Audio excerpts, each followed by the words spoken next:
fuck is this? Paging me at 5:46 in the morning. Crack of dawning, now I'm yawning. Wipe the cold out my eye. See who's this paging me and why. Welcome back to Pause Pod. We've got a very, very special episode today. We've got Jack and Ellis, who run the very well-known Groovy Garage.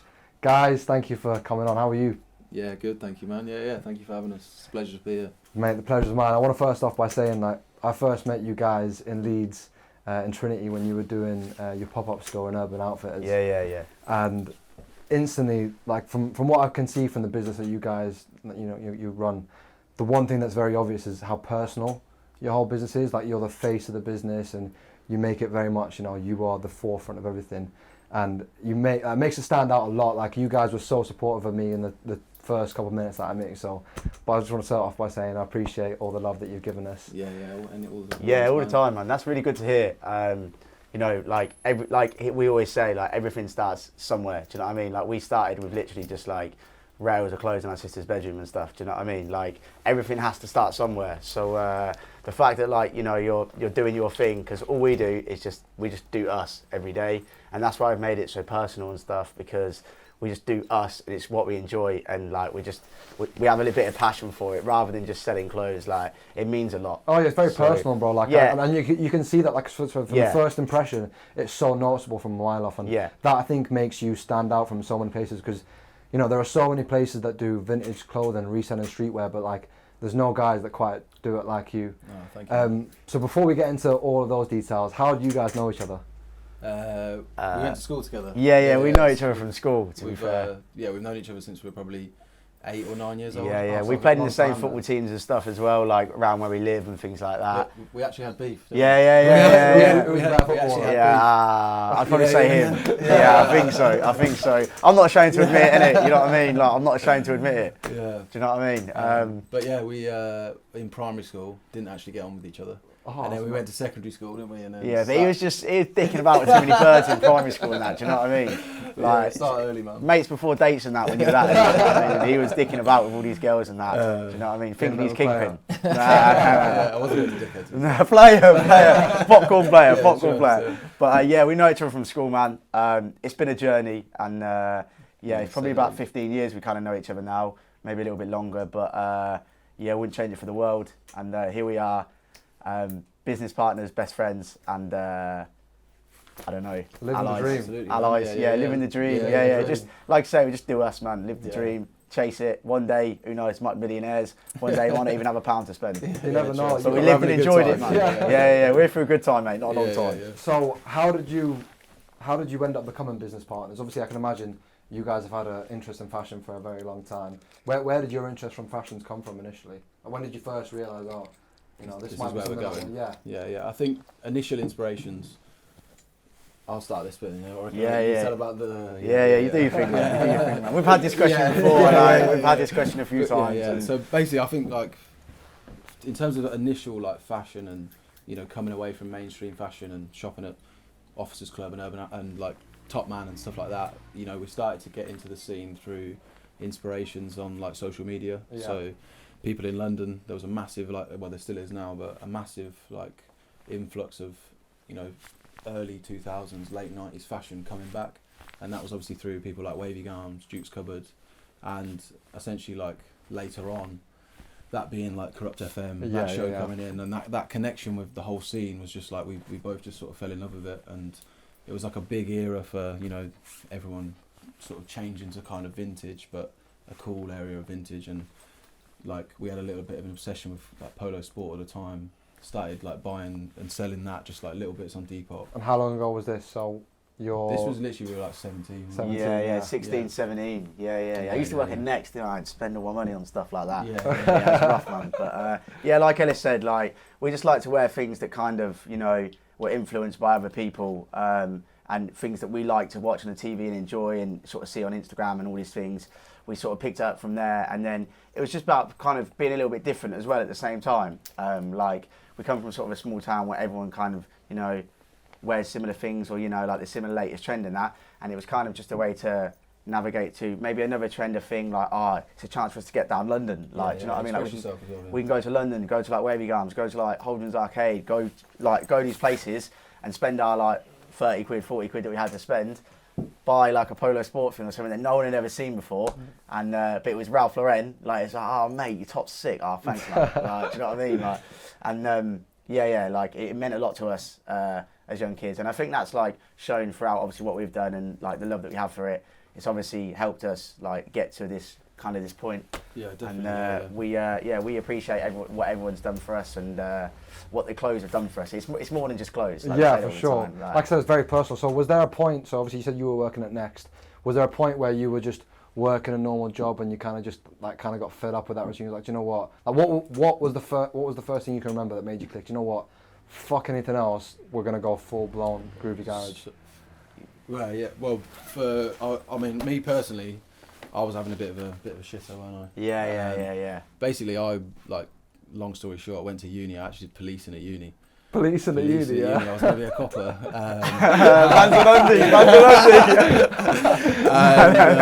Basically, yeah. From that, obviously, we were both like what I just said about with like wavy gams and that inspiration. We were both getting into it throughout. Like when I was at uni and Tav was working at Next, and then finished uni. It was just like, what am I doing with my life? Like, you know what I mean? Like, and I was like, right, I was just in this like channel of like, right, I've got to do it now. Like, I've been to uni, so I've got to use it. Like, I had a bit of pressure from like, you know, family. Like, he's going to be a copper. He's going to be a copper. And then I actually got a job as a custody officer with Bedfordshire Police. And then was like, kind of like, fuck, like this is actually real. Like, this is happening. And, you know, it made you realise that's not what you wanted to do. Yeah, that and probably, basically, to be completely honest with you, when I was younger, I was about 18. So while I was at uni, our friends were putting on I'm being like brutally honest here. So my mum sees it. She doesn't even know this yet.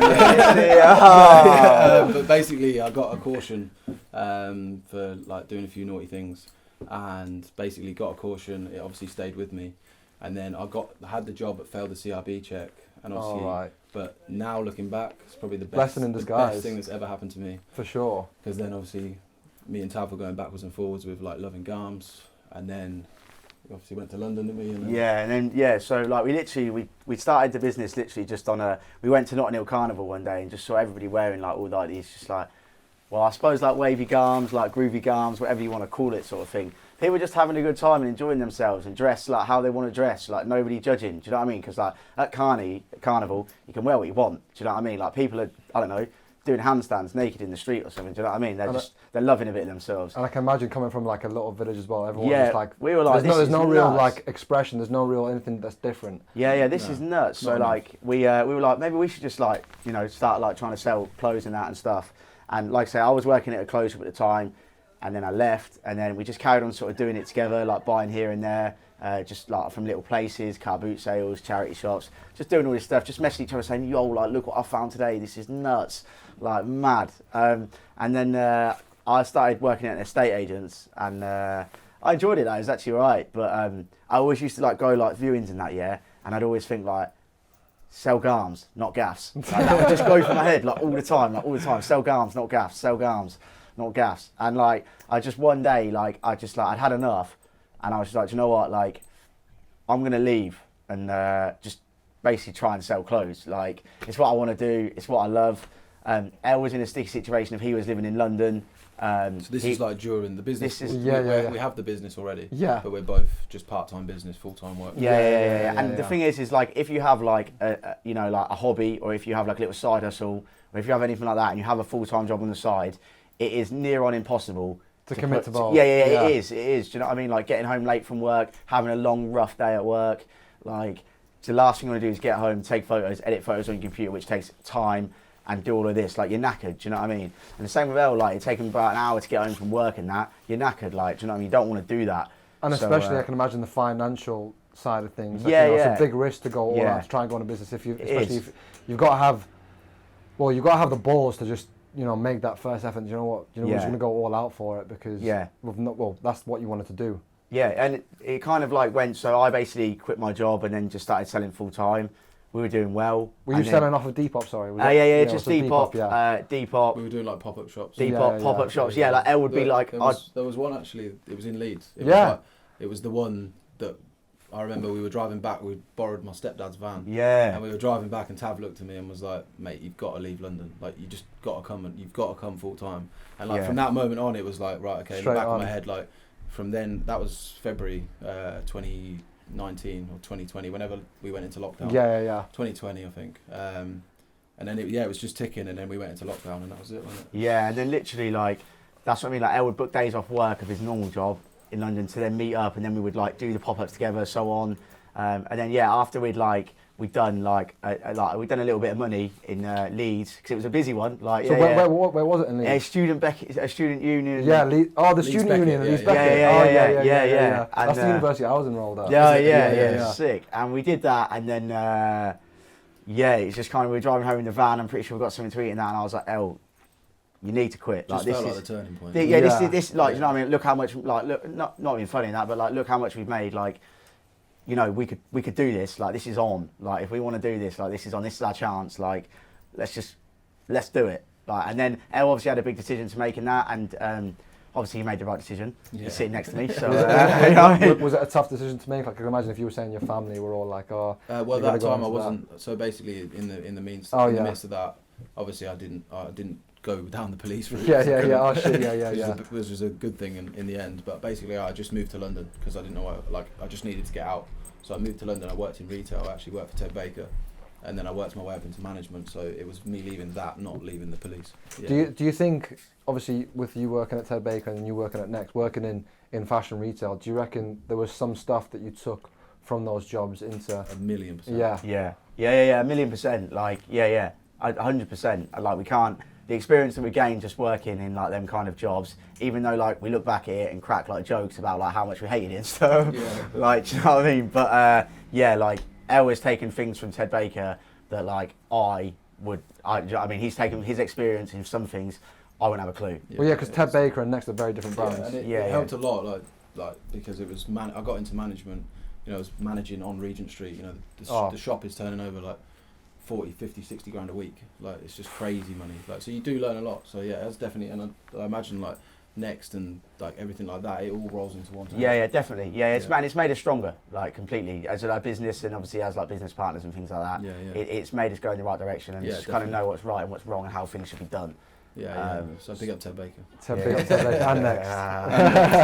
And maybe not Next. There are other shops available. So obviously, like you said, so the turning point for you when that you had the pop-up in Leeds, that was around February 2020 before lockdown. Yeah. So when lockdown happened, obviously you just got to that peak thinking, all right, this is where things are going to start going. Was it a bit disheartening then when everything closed? And how did you manage to go around? I mean, I personally think like lockdown. Obviously, whatever has gone on. But for us, it was like a blessing in disguise. Yeah, definitely. Like, we really found a way how to do it. And like Ella explained, like in that we sort of like showed ourselves that like, do you know what, like we can do this. Yeah. Like Elle moved back to where we live, and like we had more time to like come together and work out how it was going to be done, who does what, how it works. Do you know what I mean? Because we never really had the time to sit down with each other, next to each other for days on end, and work out what the process is, how it can be done, until kind of lockdown came, I suppose. And then after that, it was just full blown. Yeah, like, it's just non-stop. After that, it was full blown Groovy Garage. Yeah, honestly, we hadn't slept a wink. Like, people are always like, you know, like there's a person that we know. She's always like, "Do you guys like run off nuts and bolts?" Like we're just here, there, everywhere. Like, you need to like, do you know what I mean? Like, you're gonna burn out. And we just literally like, no, that doesn't exist. Like, it doesn't matter. Do you know what I mean? So when did you open your first shop? Your first shop was in Kettering. Yeah. So that's home for us. Yeah, home. So what? Obviously, about 2 years ago. 2 years ago. So how did you? When did you always know that the dream was to eventually open a shop, or was it just, you know, you were making money off selling off Depop, and then what was the decision that was made to think, do you know what, let's open a shop? I think like the opportunity came in our hometown kind of thing. Big up Storm as well, like, yeah, they're the OGs, but they basically gave us an opportunity to rent like a top floor basically from them. So we kind of just took that opportunity, more turn it into kind of a studio space to take the photos rather than an actual shop. Yeah. And then everyone that was like coming around, everyone that was like, we already had customers that would like come to like my house, come into my sister's bedroom and buy stuff for the weekend. It was like I was like doing dodgy things, like, do you know what I mean? Yeah. It was kind of like I was selling drugs outside of like, and then my old man was like, you can't keep doing this, mate. Like, it's a Friday night, like, people keep knocking the front door, like, wanting to buy clothes for the weekend, not like other stuff. And then we were like, look, we need to find a space. And then the space came available. We took it. People wanted to come and look at the stuff. So we kind of just turned it into like a place to take photos, a HQ kind of premises. Yeah. And then like, it sort of evolved into kind of like a full-blown shop. And then word just got about like, oh, have you been upstairs? Have you been to Groovy Garage? Have you done this? Have you seen the stuff? And then it just kind of grew from there. And then obviously that got us to a point where in lockdown it was kind of like, well, what's the next steps for us? So we sort of sat down together and worked out that what do we want to do.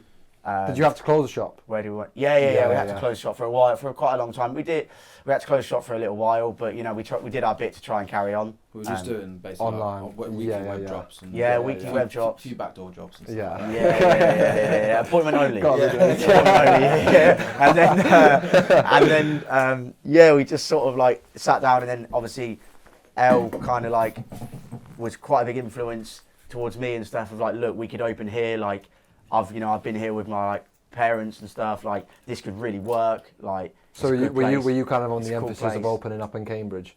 I mean, I guess so. Yeah. Well, we were looking for the next step, both together, but yeah. But location-wise and stuff, like, do you know what I mean? We came and looked, and we just felt, and when we came and looked at this place, we just had a good feeling about it. Like, you can walk in somewhere and be like, do you know what? This feels right. Like, do you know what I mean? Yeah, you get a feeling. When you know. Yeah, you know when you know. Yeah, you know when you know. We looked at quite a lot of different shops, but this was the one we wanted, and we never thought we'd get it. Yeah. And there was actually a pretty mad moment when we did get it. I was driving down the road and getting where was my car at that point? I didn't even know. For some reason, he was walking home. He didn't want a lift, so but we'd already like been in discussion with getting the shop, and basically we're walking, like he's walking home. I don't know why. Like I said, I don't know why he didn't want a lift, but I get a call from the estate agent, and it had been weeks, so we were like, oh, we haven't got it. And she was like, oh, this is blah blah blah from Cheffins estate agent. I just want to let you know, like, congratulate you. You've the college, who are our landlords, they want to proceed with your offer and take you on. And I'm in the car, and she's like, I literally just couldn't even speak. Like, she's saying, and she's like, are you there? Are you there? And I'm like, yeah, okay, great. Yeah, like, just didn't know how to react. I was like, okay, yeah, just if you can put it in an email for me, that'd be great. And I'm like, just fizzing inside. He's not even there. Yeah. And then I drive down the road to go home to try and bell him, and I see him at the side of the road, literally on the way home. Walking, popping. I fucking whipped the van at the side of the road, mounted the curb, jumped out the car, left the door open. There's like traffic going past and everything. I'm just screaming at him, like, bruv, we've got Cambridge. And grabbing each other, cheering, celebrating that. It's because like we put a lot into it. Like, they wanted us to, like, you know, like, they won't just let anybody kind of open here. It's quite like you know, you have to have the right certain things, or like, you're not allowed to open another food place on the street. Quite political as well. Political. Yeah, basically. Because the college, and you know, they own most of the city and stuff. Is that a bit of a tight-knit community kind of thing? Yeah, so it's like I think so. Well, it's very much like they want Cambridge to be how they want Cambridge to be. It's so historical. Yeah.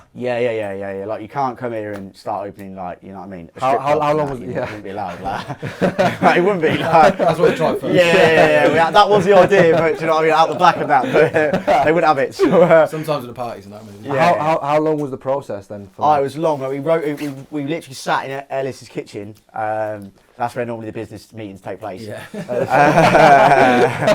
And so we had a couple of beers and some sort of takeaway in a business meeting. And we sat in Elis's kitchen, wrote up because they wanted like a profile of like us, what we do, what we're going to bring to Cambridge, like who we are. And we sort of wrote that up and just kind of, because we've never really done anything like that before. We've never done anything like that before. Like, I just thought, like, if you wanted to rent a gaff, you just put your name down and you front the money, and it's a goer.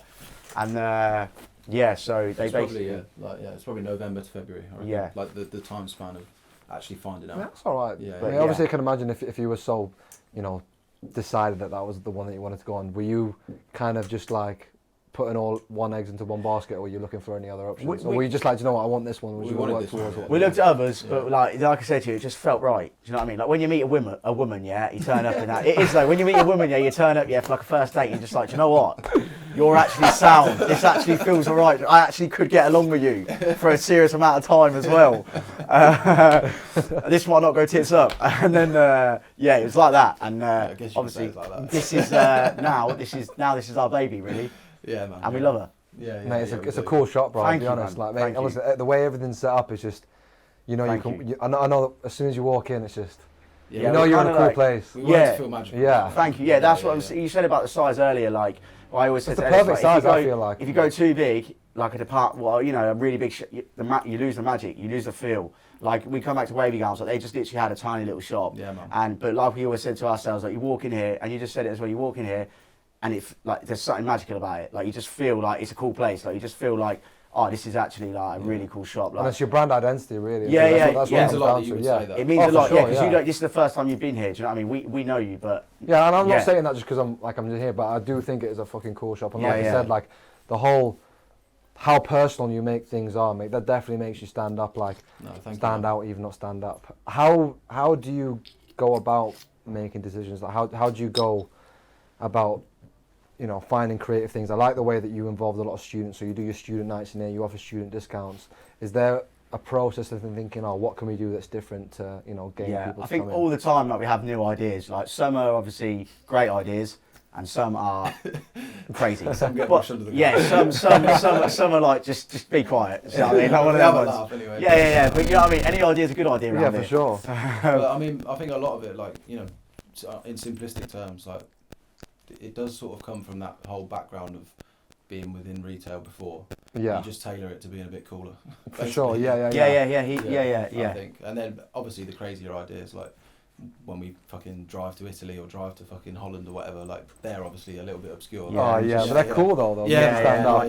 like, do you know what I mean? Like in lockdown, like get so sick of lockdown that we're just like, you know what, we're driving to the other side of the country. We're not having this. Like, we're a business, we can do this. You know what I mean? Like, we've got the wrong COVID test. We've got Europe. Europe. Yeah. We've got the wrong COVID. Like, a story about that. We ain't even got the right COVID test. We've got the wrong COVID test. The wrong COVID test. The geezer's looking at us saying we've got the wrong COVID test, and we're just like, oh right, well, we're here. Like, there's a massive queue behind us. We've queued for like 4 hours. He just looks at us and gone, could you not get in? Nah, he's looked at us. I'll never forget this moment. We'll say to him, he's looked at us, gone like this. He's looked at another woman who's obviously more important than him, and she's gone, shrugged her shoulder and gone, I don't know. And he's just looked at us and gone, stamp the passport. We just got through and going like this, like cuddling everybody in that. And it's, do you know what I mean? Like, all of our friends, and it's how your mates do, like all the time. Like, we put in like the group chat, like, yeah, we're going to do this. They're all laughing at us. They're all laughing like, you're never, ever, ever, ever going to get there. There's nothing better when people do Yeah. Like, oh, you're not going to do it. You're never, you're never, ever going to be able to do that. Like, there's queues at like Calais, whatever. You're never going to get there. Like, what are you doing? Like, blah, blah, blah. All of a sudden, like, we just keep quiet, and then literally we like get into like France pretty much. So the context of it is like mid-lockdown, like it's February. This is like, hard lockdown, and we were just like, fuck it. Like, we started looking at like all the loopholes and stuff, and managed to like actually pattern how we were going to get into France. Then once we were in France, we knew we were plain sailing. And then the first hurdle's the worst one. I don't know. Why? What about when the police told us to open the back of the van and all the stuff fell on top of him? Anyway, basically, so we obviously we got through, and when we got through, I took a photo of a French like petrol station and put it straight in the group chat, and they were putting, oh my god, that's losing. And that's how. Anyway, 4 weeks later, we finally decided that we're going to come home. And we're driving. I can't even remember where we're driving through, but we're somewhere in France. I can't remember. It was like right near the Alps. Yeah, right near the Alps. Yeah. This police officer like stops us, and because we've got a big GB sticker on the van and that, it's hard lockdown. Yeah, like what are these guys doing? What's going on? I bet you stood out like a sore thumb. We've got Loyal Kana blasting out the windows now. Yeah, got Loyal Kana blasting out the windows. Yeah, windows down. I've got the shades on and that, and we're this police officer stopped us. We're taking photos in the Alps as well. So and then he sort of like, it's like, yeah, can I have a look in the van? And we're like, oh, well, yeah. And Elle opens the back of the van, and just all this stuff, it's piling out. And obviously we've got no like tax forms or no permits, nothing. I've got nothing. And we're taking it through like 2-3 countries. So it's like, yeah, it was fucking squeaky bum time. Yeah. But he literally, as it was falling out, I think he just thought, fuck this. Like, he literally, it fell out. On you go, boys. Fell out the van and that, and it fell out the van, and he was literally like, "Where are you going?" We were like, "We're going home." He was like, "Are you going straight home right now to the border?" We're like, "Yeah." He was like 20 hours away from the border. Bear in mind we're 20 hours away. Yeah, he was like, "Yeah, we are." Yeah. He was like, just pack your stuff off the floor and go. Yeah, just fuck off. Pretty much. I'm not filling out that paperwork. Yeah, Fuck I don't off. get paid enough for this shit. Do you know what I mean? So like, we literally, and then we just stayed a couple of nights in France, and then eventually made our way to the border. What was it like during lockdown? Was there like any people about, or was it like was it just? No, there was. Because I remember like the beginning of lockdown and the time that you're talking about, everywhere was fucking. This was like the winter lockdown we had. So the second. Oh, yeah. It was a little bit like, it was still hard lockdown, but like there was a little bit more going on. Yeah. But like when we were walking around like getting stock and stuff, people were literally like, what the fuck? Yeah, people were looking at us like. You could tell you were the English ones. Oh mate. Yeah. Oh yeah. Oh mate. Yeah. I flew to Amsterdam in September when the second lockdown was first starting. Yeah. And like there were like no tourists. I literally remember flying to Amsterdam. I must have been like on a full plane that normally would be fucking jam packed. Yeah. There was maybe 10 people on the flight. I was like, wow, Amsterdam's gonna be quiet. Yeah. And I'm dressed like a typical English person. Like you stick out like a sore thumb. Bucket out. I'm fucking going on a bicycle that I've not rode a bicycle in time. You could tell that I was fucking not a local, and I could just tell the locals were like, oh my god, look at this twat. Everyone's fucking in lockdown back home, and he's coming here to fucking smoke. Causing havoc. Oh god.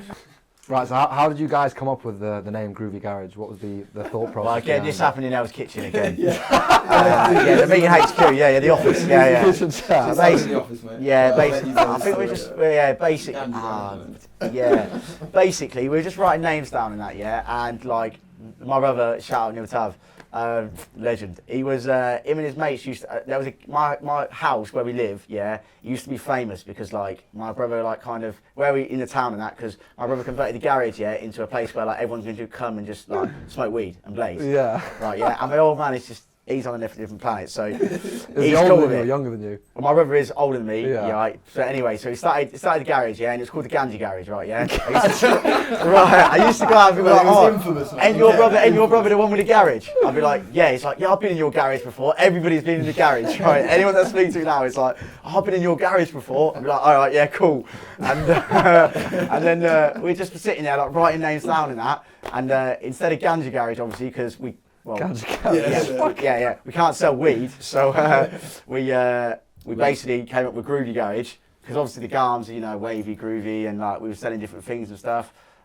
We just came up with Groovy Garage. The name rolls off the tongue pretty well. Yeah, that's what we liked, and as well, Yeah. like, obviously that was the main inspiration, and it was jokes, because we always said from the start, we just try to have fun with it. But equally, like, Groovy Garage, like that, moving forward as a business, we all, like, on a serious note, we said like it could be anything. Yeah. So like we might, if we don't always sell garms or always sell vintage garms, it can move forward. Yeah, you don't want to be tied down to like one type of thing. Yeah. Vintage garage. Yeah. You're only ever gonna sell. Oh yeah, do you know what I mean? Like we could start a garage label next week. Yeah. Do you know what I mean? Well, Groovy Guys, like I said, it's just the whole name Groovy. Like I said, there's what's the word that I'm looking for? It just describes the whole brand.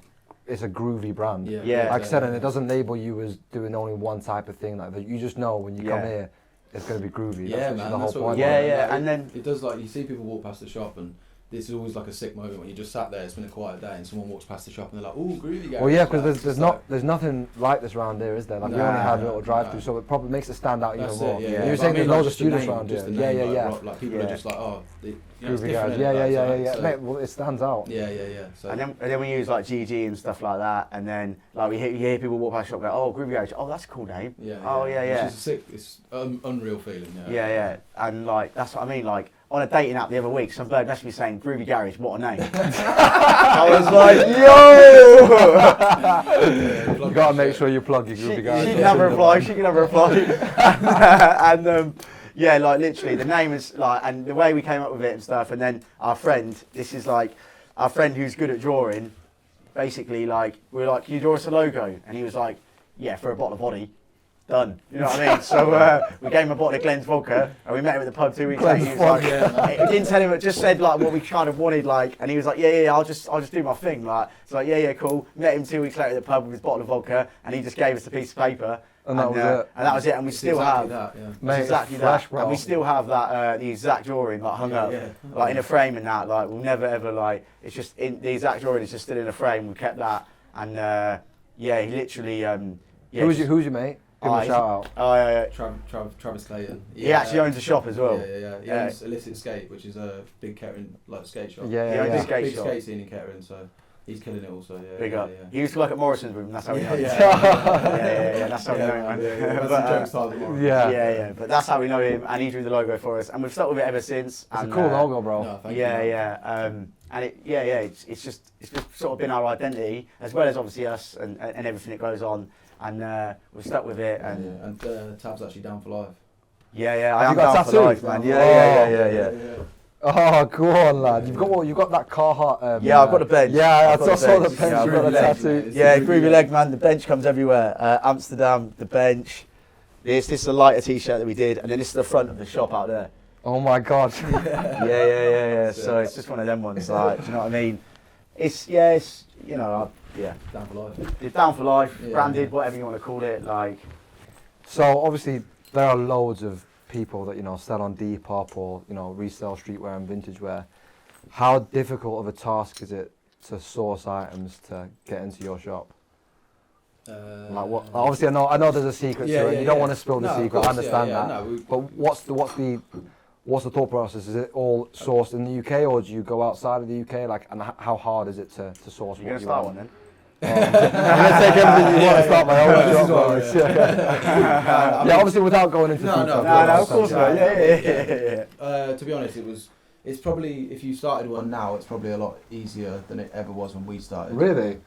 It's just a lot more accessible. There's a lot more people trying to give away. See, I would have thought because obviously there's more businesses. I would have thought it would have made No. Yeah, but equally there's a lot more mouths to be talking. True. Is it like a small community? It is, but it's ever growing. Yeah. But I mean, at the start, it was pretty tough.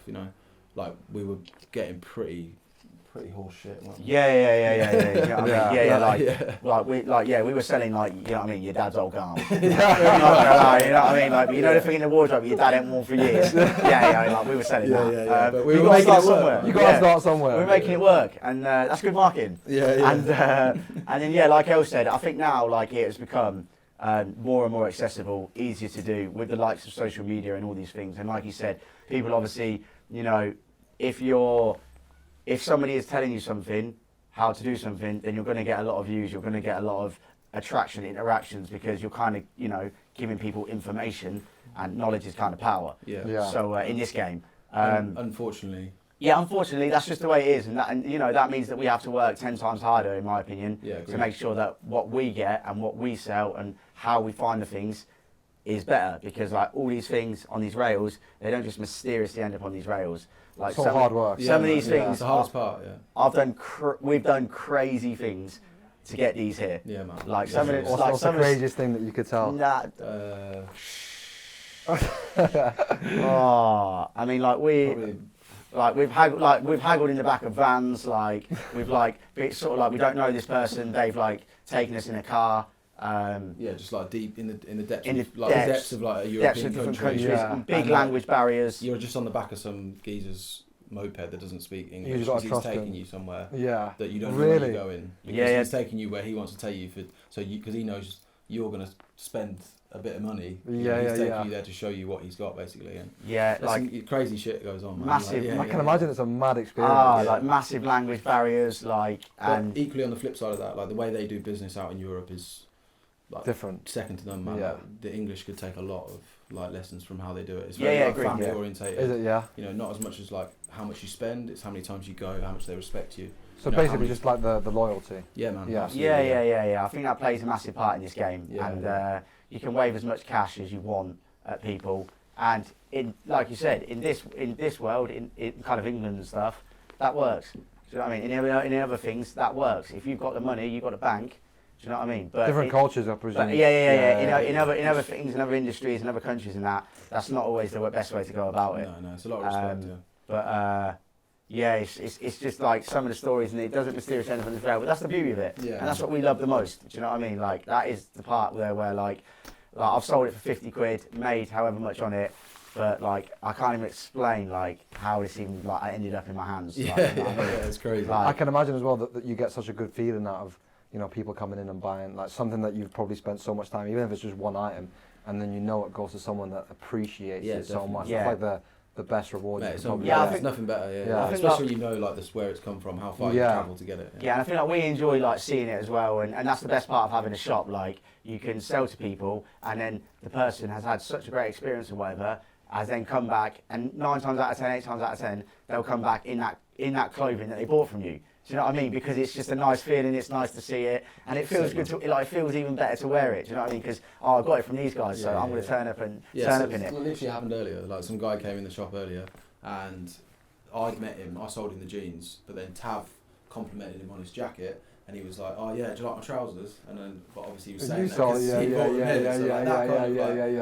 that whole circle was just and that's the thing with, like, obviously online selling and these other pages, and when it goes back to more of a personal touch, like, anyone, it's obviously selling online is obviously there's a skill to it by all means, but you know, you wrap it in a parcel bag, you send it to somebody that you don't really know, you've never seen them before, you'll never see the item again. If they don't tag you on Instagram, you'll never ever see them wear it, you'll never see them enjoy it. Because we've sold some like stuff that's like been so hard to sell, or like we've kind of got so fond of, and we're like, all right, yeah, it's time to let it go, like let's just let it go. And then we sell it, and then like we just never see it again. And it's like, oh, it's heartbreaking. Yeah, I can imagine. It's like a baby. You sell to somebody in a shop, and they have a good experience, whatever. They come back and they're wearing it. You're like, yo, you look sick, man. Like, he's like, oh, thanks, man. This is my favourite piece at the minute. Like, this is so. Well, they're enjoying it. It's so different as well. So like, if you went to a big retail store, like if you go into like a big chain, like the people that are working there, really and truly, they're not going to give a fuck about like that guy buying that. It's not them. They've not gone through the whole. No, they just work for that big company. That takes millions. In a sense, like people buying from us, it's like food money. You know what I mean, it is. It's like it's our life. Like it's our livelihood. Like it's just that's just the way it is. But that's the part that makes it so beautiful. What do you think is one of the reasons why you've grown so quickly and so well? Like, what do you think it comes down to, from your opinion? I think hard work. I think like I said, when I said about the person saying like we run on nuts and bolts and things like that. We do work. We do work hard. Yeah, we do, man. To be fair, with the personal touch and so on, and like the marketing and the creative ideas and that. Like, yeah, you're always on it, man. Like I know, like I only see you from your Instagram, but like just from your Instagram, you can tell like there's never a day where there's not stuff going out. Your whole face of it. Yeah. I think like for us as well, I would like to think, you know, you've kind of touched on it, but it's a massive compliment to say like people buy into us because we just want to be, mate, at the end of the day, man, like we just want to be sound. Like we just want like everyone to just buy into what we love because they love it as well. Like, and that's the best. I hope that would resonate. And that's the best thing, mate. Like I said to you, that there are so many people that do what you do by just selling clothes, and it's just one company. But the fact that you're the face of it, it buys into, because really sure you guys are the brand identity because you're the face of it, and that's why I think a lot of people sell into it. From a customer perspective, at least, I'd say that's the thing that has made you so successful so quickly, is because of how, you know, personal you are with it. I think bouncing off each other as well. Oh, for sure, you've got good chemistry, mate. You can tell you bounce off each other very well, and that's hard, especially when you're your best mates and money's involved and business. It's not easy to contain that relationship. You know, we've been very lucky. Mate, you've got a good thing going. Yeah. What does fashion mean to you? To both of you, I'll ask you both. What does it mean to you? It's our lives. It's my life. It's probably Tav would probably say the same thing. You know, it's like it's more than just like going in and buying something just to wear and like have a purpose. You know, it's an expression of yourself and what you know.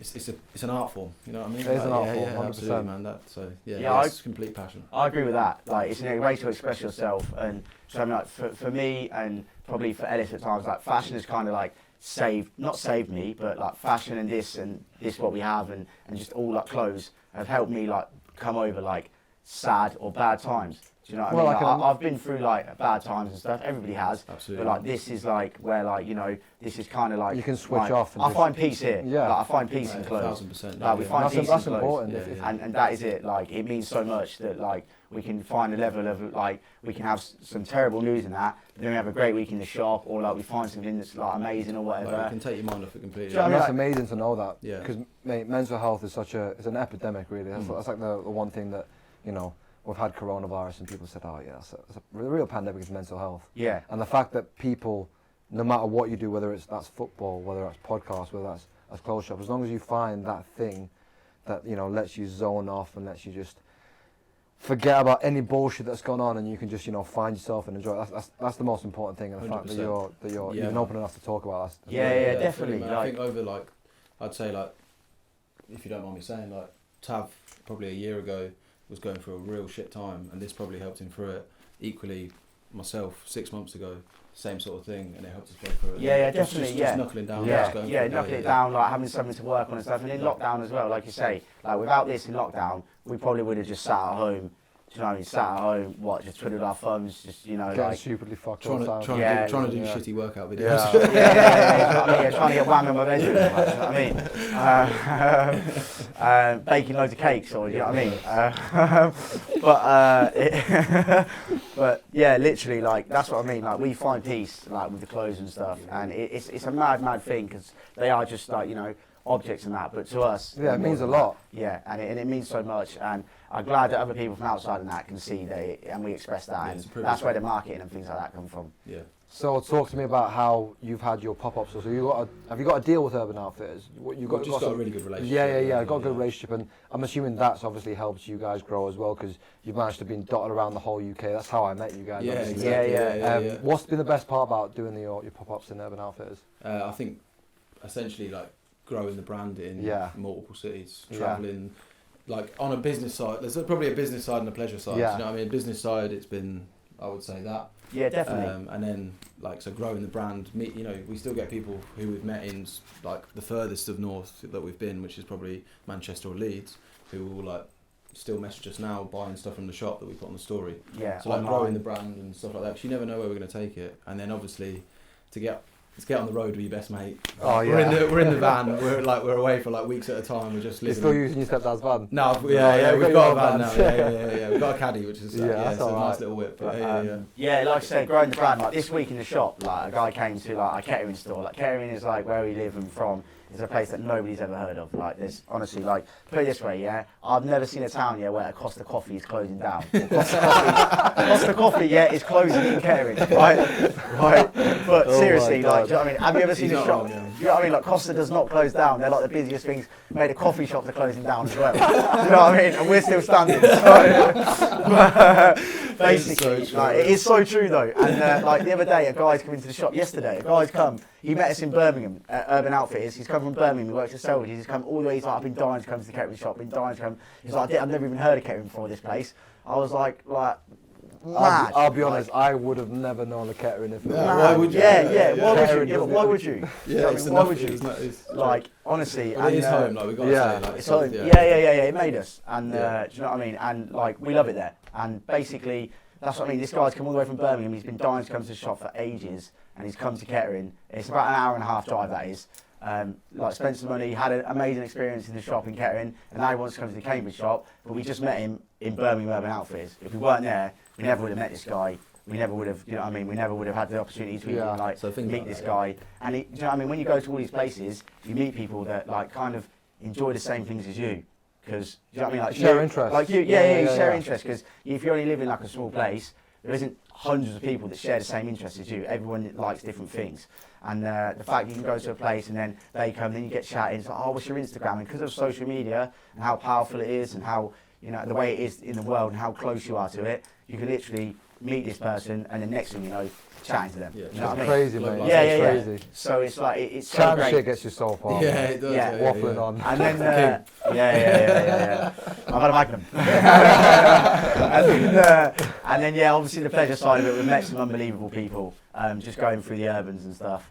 Like yourself, and exactly. that We kind wouldn't of like be sat now. here if we weren't doing it. That are like now, like friends, I suppose. Friends, definitely, you know what I mean? Like, it's just, and this has all just come from just selling clothes, so it's a beautiful thing. It's crazy how just the smallest things you wouldn't think would bring people together. Yeah, bang, bang, bang, here we are. And Urban have been really good to us as well. Mate, just a shout, they've been really good to us, and they've helped us, and we've got some good things in the pipeline with them. Yeah, we've got some amazing things in the pipeline with them, which will come soon, and we look forward to it. And they've helped us grow to higher heights, basically. Yeah, and they don't owe anyone anything. So for them to do that for a small business, is for sure, mate. Well, mate, that's what you want. Like I said, we were talking before. There's nothing better than people coming together, especially creative people. Yeah.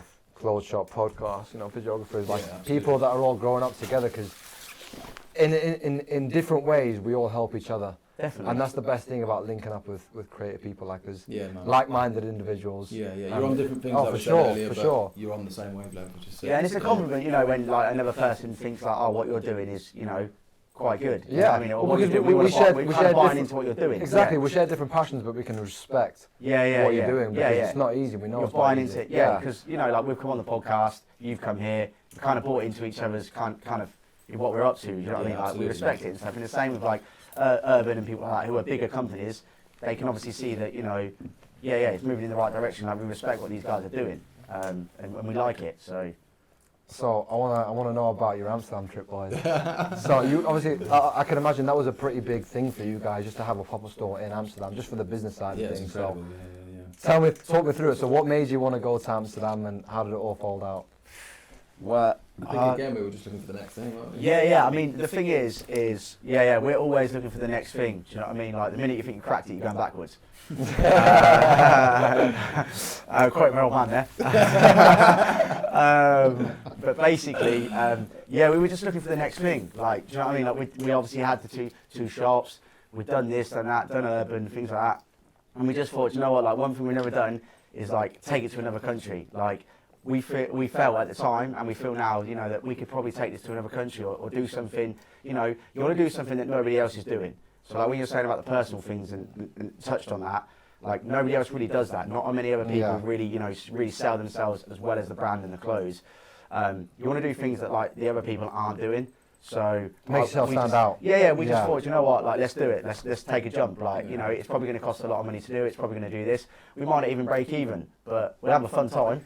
You know. And that's the thing. People, sorry to interrupt you, but people are afraid of the whole money side of things or investing in themselves. And like you guys are a perfect example. Just if you just say fuck it, and if you want to invest, if you've got a goal and you want to achieve it, you've got to be willing to take that risk. Yeah, if you don't take that risk, you never get anywhere.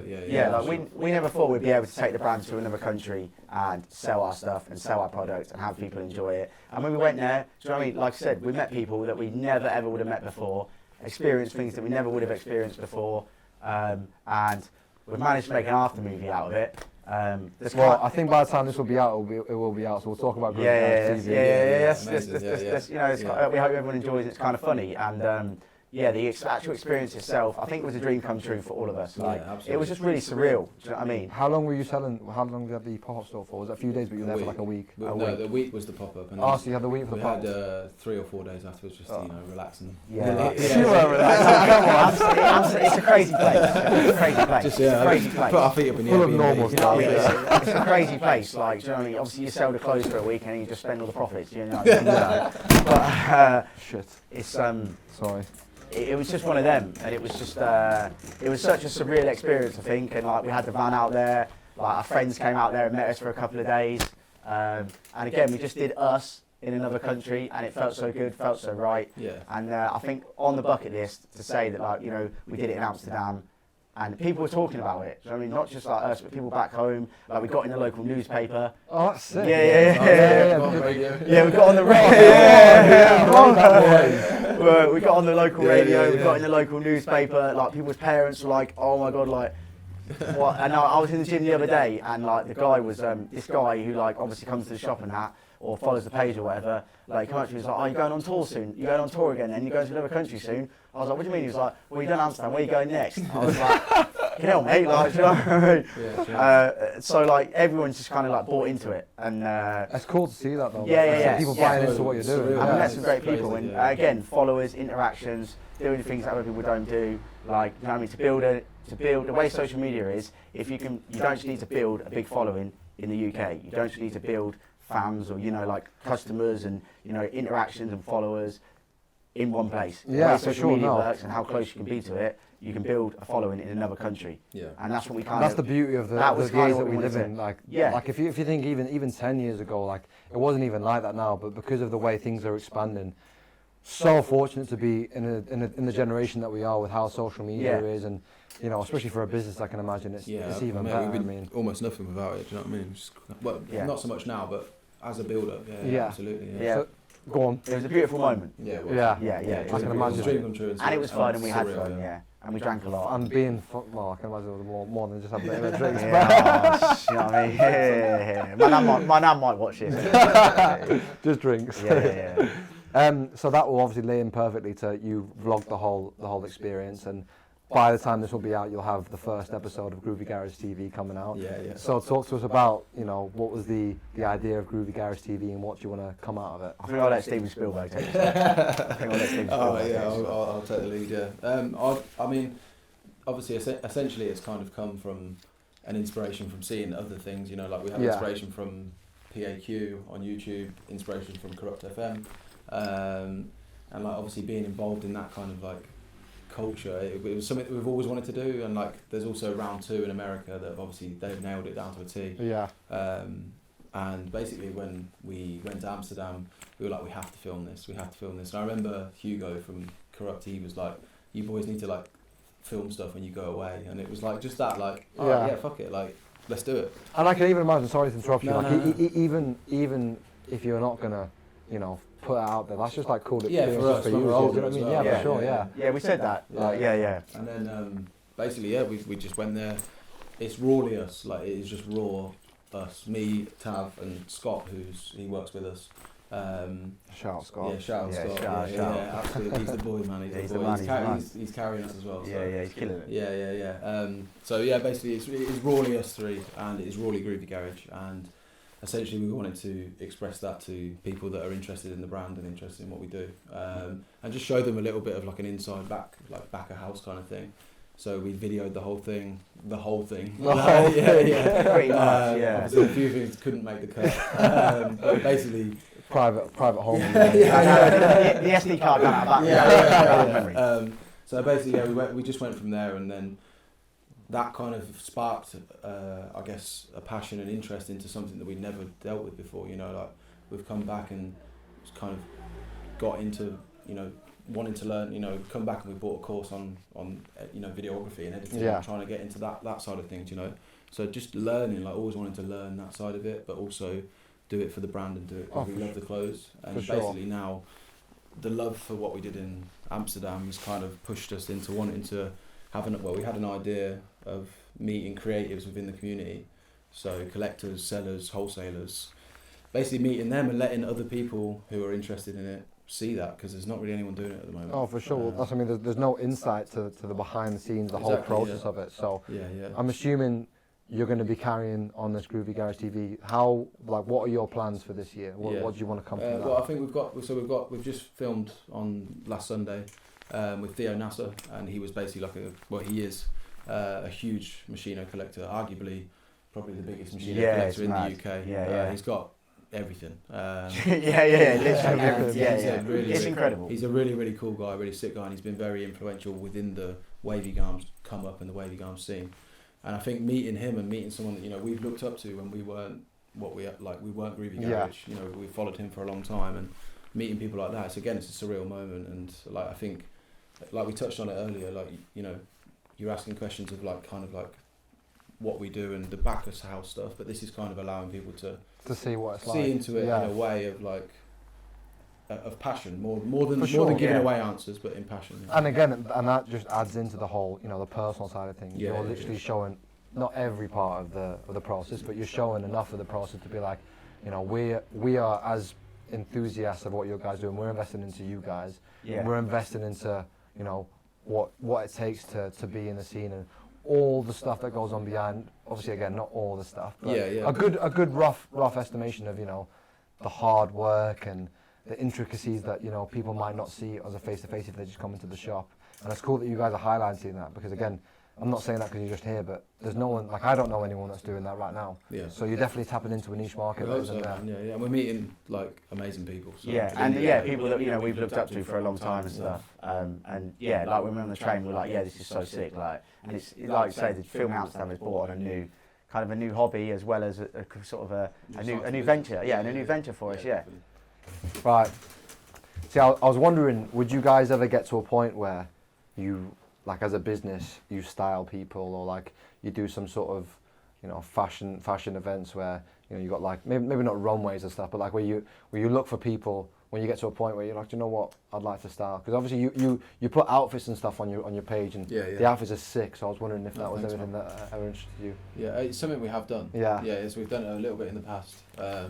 So we styled Footsie, who's like obviously crazy. That's good. A grime legend. We styled him for one of his music videos. Quick One, the song was called. Go check it out. Yeah, Young Philly.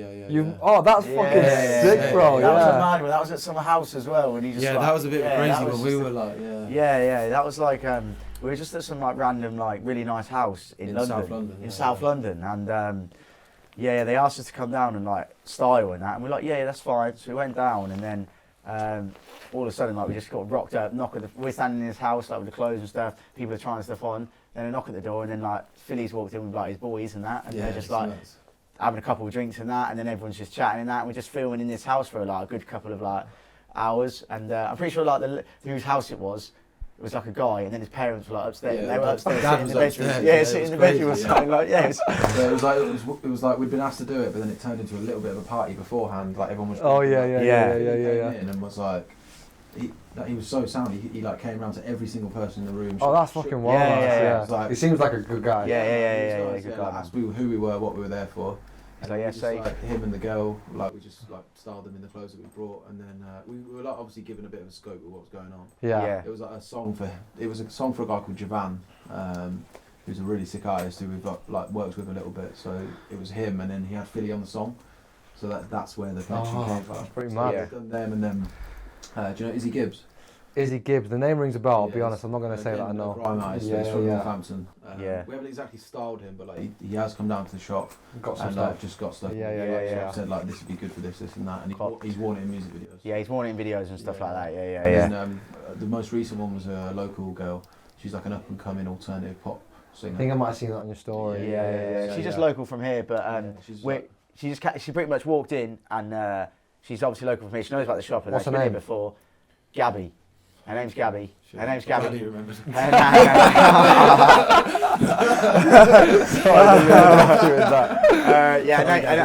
Her name's Gabby Martin, and she came in the shop, and I just kind of rate that, you know, like she just walked in and was like off her own back and was like, look, like I'm a musician, blah blah blah. I'd love if you guys could help, like shopping here and that, and I know you're really busy, and like she said, like none of my friends, I put in my group chat I was going to come and ask you guys, and none of my friends like thought like you would actually go along with it or even help or anything.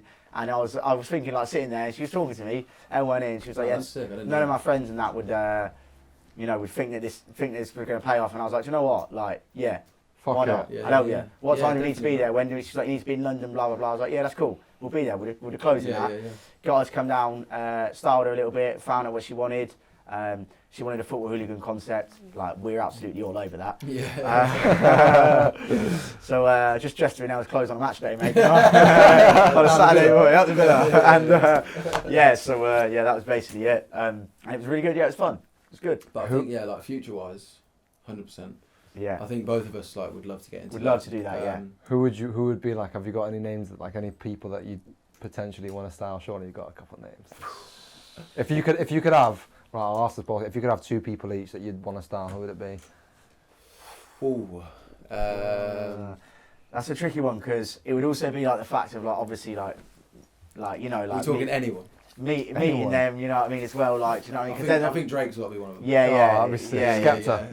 Skepta would be cool as well. Skepta and Drake would be fucking mad. Would be amazing. They'd be an amazing duo. Like, Skepta and Drake at the same time. Yeah, Skepta, they've got a song coming, like a new song coming out together, a music video, and we're styling it. Oh my days. Yeah, man. So I think someone like that. Yeah, someone like that, someone in that kind of scene as well. Yeah, you got to go big, innit? So. That is like, you know, played a part on us as well, and you know, like we listen to their music in the shop all the time as well. And you know what I mean? Like, well, I think that's the one thing that, you know, I can only relate to it in terms of like, if I were to ever get ads from a podcast, is you want to work with people that are like invested in you at the same time. You don't want to just style someone randomly just because of who they are. You want to make sure that they're you know, into the project that you're trying to give to them, because that makes it more authentic. Yeah, definitely. Yeah. I think like the funny thing, like people might turn their nose up a little bit about Drake, because obviously it's Drake. It can be a little bit like that's embarrassing, but like at the same time, it's kind of like he has bought into like the UK scene. Oh, for sure. So much that like, you know, he's like back like 2 years ago, all he wanted to do was rep like vintage Stoney. He was hitting up Arco Mayer's line for like bits. Really? That's mad. Yeah, and then like he's got a BBK tattoo, hasn't he? Yeah. Like, now all he wants to do is wear Arky. Do you know what I mean? So like, because he buys into it, it almost makes you want to help him more. People are always going to hate on people like that, especially when they're out there. It's like, fuck, Drake, come on, bro. Yeah. You wish you were. The guy's a fucking G, come on. Come on, bro. I'll do Wim Hof, man. I get Wim Hof in some stuff. That would be mad. Yeah. Wim Hof. The thing is like, I was just, the fact was just like, you know, he's standing there chatting to him. I can't imagine Wim Hof in the Yeah, trust me, I would make it happen. He's just sitting there dripping in an 80 Stoney, And like he just like I just like I think to actually meet him would be unreal. A fighter would be cool as well. Yeah. Fighting like UFC, boxing, like that'd be cool. Yeah, like Adesanya, that'd be. Yeah, he kind of knows the score as well a little bit. Mate, well, you should just get up onto like some up and coming fighters that are just breaking through the UFC, some British fighters. Yeah, just make them look. Yeah, for sure, bro. Because mate, the thing is with UFC, well, fighters in general, a lot of them, you'll get a lot of fighters that are just fighters and they aren't really too asked about, you know, the clout and stuff. So like, there'll be people that you'll be able to contact. Maybe I might be able to help out a few people. We'd love that, man. We'd love that. I was gonna say if we can start kitting out press conferences. Like, that'd be fucking sick. Well, there's UFC London in a few weeks. Yeah, we're going to Cage War. Cage War. Oh shit! I'll be there at the same time because I'm in London on the Wednesday and that's on the Friday. Dana White will be at that Cage Warriors. You know. No way. I'm pretty sure, because he does like this Dana White looking for a fight. And he's like looking for the next thing. I'm pretty sure that he'll be there on the Friday. From, like near Kettering, there's the next he fighting? is from Corby. He's fighting world title. What's his name? Jordan Vicenic. Is he lightweight? Yeah, I think so. Yeah. He's fighting an Irish guy, Hughes. Gavin Hughes? No, Paul Hughes. I think. Paul Hughes, I'm not sure. Yeah, but that's where we're going because he's from our end. So it'll be sick. And we're just supporting. We're just supporting. So it'll be good as well. Like it's good fun and that. Style Sugar Sean as well. That'd be sick. Oh mate. Man. Mate, honestly, not really, mate. If you watch, have you heard of the Nelt Boys? Nah. Mate, watch the Full Send podcast with Sean. We should. I've seen him. I've seen him repost that. He is a mad cunt, you know. He literally was talking about how like he's got this open relationship with his girlfriend. Yeah, and they saw some woman online. He met that woman at like a thing, and she's like, "You should." Yeah, his girlfriend told him to go and shag this other bird, and they got basically. But the way way they put it, like the way he was speaking about his relationship was that his girlfriend doesn't sleep with anyone else, but then he goes and shags anyone. Like he literally was openly talking. He was like, "Oh yeah." Was he like Henry VIII or something? Yeah, he's like, "Oh well, if I'm in a different city and there's a fit bitch, like I'm gonna tan it." It's like what? Yeah, and she like, his missus is like, "You should message that woman. She's unreal." And he just goes and messages her and gets it done. Yeah, that was mad. Yeah, crazy, we'll start something like that. Yeah, we start something like that. Asking for a few pointers. That was bad. Well, boys, what has 2022 got in stock for Groovy Garage? Could have a lot. Yeah, could have a lot. Could have a lot. I mean, we've got without spoiling everything. We've got some potential incredible pop-ups. Potentially. In the that are like, you know, they could go either way, but like we want it, so I think it might happen. Yeah. Like we're talking pretty big time. I believe you. Yeah. Like just and mental. Then, but I mean, just like growth in terms of like if we'd split it into like growth in Cambridge, keeping Kettering like where it's at, you know, giving people in Kettering that have always supported us, who we can't honestly thank enough, have always supported us, just keep giving them what they want, and then Cambridge, keep growing here. Expanding anywhere outside, yeah. We're expanding. We would rather expand in Cambridge for now. Yeah. Like we mentioned Scotty earlier, like he's basically nailing the online for us. So we want to grow online. We're just about to hopefully sign a contract for a new studio. So he'll look after the online for us. And he's been killing it. So like, there's different parts of the business that are hopefully going to grow. And yeah, man, I think. I agree. Yeah, like I say, pop-up wise, yeah. Travel and just do our thing and just do us in as many places as possible. Keep doing Groovy Garage and GGTV as well. GGTV, that's a prospect that we're excited about. You know, like when you start something, you don't know where it's going to take you. But all we know is that's part of the journey. That is it. That's part of the journey. You just gotta fucking have some blind faith sometimes. Just you know what, just let things happen, and you never know what comes out of it. Yeah. And you never know who might bump into or whatever, who might walk through the door next. And so I feel like it's always good to have some sort of a direction to where you go. Yeah, we've got a direction, but you never know what. Exactly, you never know what a 5-minute conversation might do. In this industry, it is. You know what I mean? It is like that. But we have direction and we have a plan, and if we stick to the plan and stuff, then man. Hopefully we'll just keep going and we'll have a good fucking time while we do it. Yeah, we'll keep smiling. Do you know what I mean? That's the main thing. As long as we're enjoying it, doesn't matter if we make £1 or as long as you have fun. You know what I mean? As long as we're having fun, that's the most important thing for everyone. And we are having fun and we love it. So I think big year for us. Yeah, it's coming. Yeah. Well, Jack and Tav, honestly, boys, thank you so much for supporting. Thank you for coming on. You guys I've had a great time. Yeah, I'm glad. I knew it was going to be a good time anyway, to be fair. I want to give a big shout out to Amity Studios, Connor and Ben. Yeah, the boys have smashed it. Man. They are unreal. Very, very talented individuals, and they've got a lot of good things coming towards their way as well, so make sure you go and show some support and love to them. But Elis, Jack, This has been a good podcast. And I'm sure we'll do something again in the future. Absolutely, man. Yeah, 100%. And yeah, I hope you guys have enjoyed this.